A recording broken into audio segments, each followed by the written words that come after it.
I came first time in 1984, and I came with a 9-month-old son and my wife, working for CBS, and there was no building that we're currently in. It was the old, what I guess it's the Radisson now, or the Marriott. Yeah. And I remember coming and having no idea what to do, Yeah. and saying to myself, so how do you really function in this business? And for CBS at the time, we were in the film business. It was the film end of it. So we didn't have many rights, and it was hard to navigate. I'd get home at night and go, not sure what I got done today. And I think my first few days here, I went to dinner. I originally from New York. I went to dinner at 6 o'clock, and even the waiters weren't there yet. And I realized when we were done at 8, people were just starting to come to the restaurant, so I knew there was a great cultural divide. And I also remember as having a 9-month-old there, I guess the cribs were different than we were used to in the U.S. I looked at my wife and said, this kid is going to jump out of the crib at some point. So we spent a lot of time putting down stuff, and at about 3 in the morning we heard that thud, and we were correct that happened. I remember the reason that I ended up heading towards the reality business was when I came in the film business, I'd look around and say, boy, everyone's really busy except me.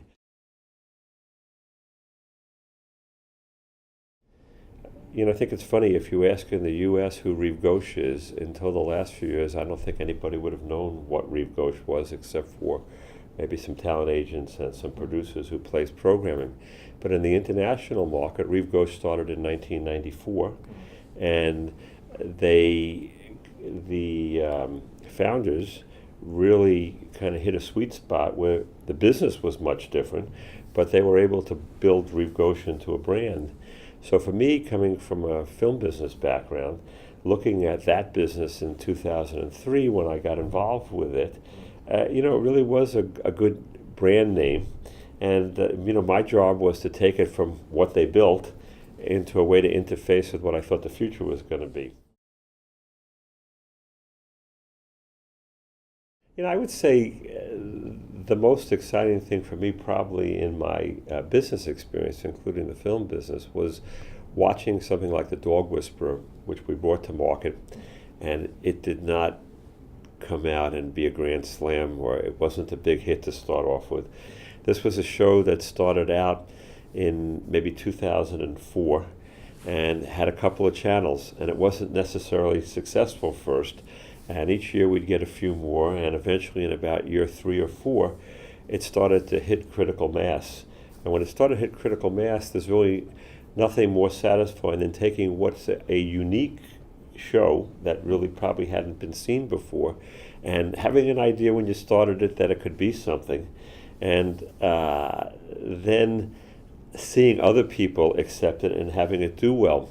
And in I think it was 2010, we brought Cesar Millan here because nobody really on our side, except for those on the ground, understood what was happening internationally with it. And we wanted to put Cesar Millan and the producers in a room with all of their really loyal clients who had been with them, some of them from the beginning, so that they understood in this room what had happened. And that wouldn't have happened without having MIP or MIPCOM. Well, I think as an entrepreneur, I would say different than probably your studio interviews. Yeah.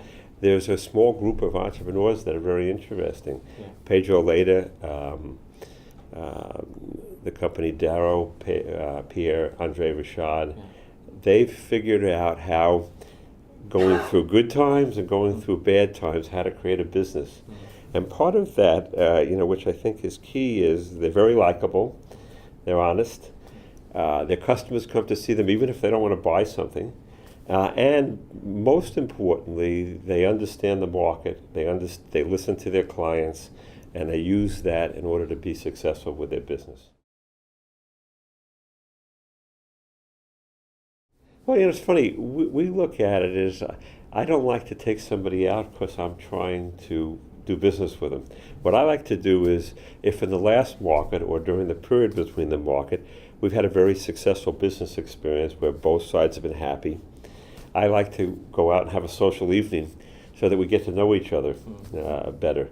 And something probably people don't say is, and it's hard to realize, but you kind of lead two lives. You have a life with your family and friends at home, and then you have a life here with people that you can go anywhere in the world and you know somebody. And that's really, I think, very impactful for the people who have done this for a long time.